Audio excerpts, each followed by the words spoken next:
তাকেতো অত্যন্ত দুৰ্ভাগ্যজনক আখ্যা দিছোঁ। আমি ধিক্কাৰ জনাইছোঁ।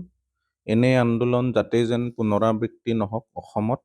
অসমে এক শান্তি আৰু প্ৰগতিৰ দিশে আগবাঢ়ি আছে। যাতে যেন এই ষড়যন্ত্ৰকাৰী যিসকলে ৰচনা কৰিছে, ষড়যন্ত্ৰ ৰচনা কৰিছে, সেইসকলক আমি অনুৰোধ জনাব বিচাৰিছোঁ।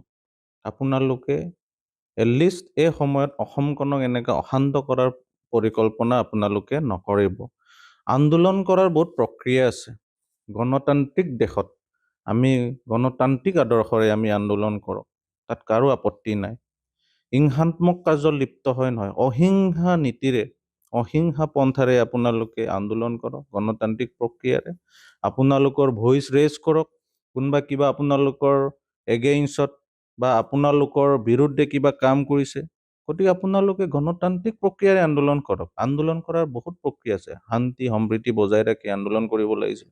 কিন্তু এতিয়া মই সংবাদ মাধ্যমৰ যোগেদি দেখা পাইছোঁ যে আমাৰ কাৰ্বি আংলং স্বায়ত্তশাসিত পৰিষদৰ মুখ্য কাৰ্যবাহী সদস্য তুলিৰাম ৰংহাং ডাঙৰীয়াৰ বাসগৃহ অগ্নিসংযোগ কৰিছে। এয়া দুৰ্ভাগ্যজনক। এয়া এক অশনি সংকেত বুলি আমি ক'ব লাগিব যে অসমত কিছুমান মানুহ আমাৰ বাৰে বাৰে আমাৰ অসমৰ মাননীয় মুখ্যমন্ত্ৰী ডাঙৰীয়াই কৈ আহিছে, অসমখনক অশান্ত কৰাৰ কাৰণে বহুত মানুহে উটি পৰি লাগি আহিছে। গতিকে নিশ্চয়কৈ আমি ভাবি আছোঁ বা আমি বিশ্লেষণাত্মক দৃষ্টিভংগীৰে যদি আমি চাওঁ, নিশ্চয়কৈ এই অগ্নিসংযোগ কৰা কাৰ্যত তৃতীয় পক্ষ জড়িত হোৱাৰ সন্দেহ আমি দেখা পাইছোঁ।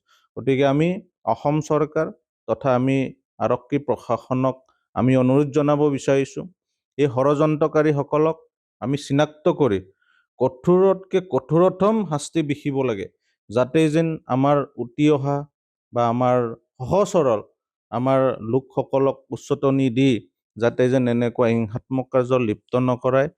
এই কাৰ্যত জড়িত প্ৰত্যেকজন দোষীক আমি উচিত শাস্তি বিচাৰিছোঁ। আৰু ভৱিষ্যতৰ দিনত আমি অসমবাসী, আমি এক সংস্কৃতিৰে ভৰপূৰ আমাৰ মহান মনীষীসকলে দি যোৱা আদৰ্শক আমি সদায় অনুপ্ৰেৰণা হিচাপে লৈ আমি আগবাঢ়িব লাগে। আমি অসমখনক আগুৱাই নিব লাগে। অসমখনক আমি শ্ৰেষ্ঠ ৰাজ্য নিৰ্মাণ কৰাৰ অংশীদাৰী হ'ব লাগে। এইকাৰণে মই অসমবাসী তথা আমাৰ উঠি অহা প্ৰজন্মক অনুৰোধ জনাম, যাতে যেন এনেকুৱা এক বেয়া অংগত আমি লগ হ'ব নালাগে, আমি সহযোগ কৰিব নালাগে। এনে অপশক্তিৰ বিৰুদ্ধে আমি থিয় দিব লাগে। এনে অপশক্তিক আমি প্ৰতিৰোধ কৰিব লাগিব। গতিকে এই আহ্বান মই সকলোলৈ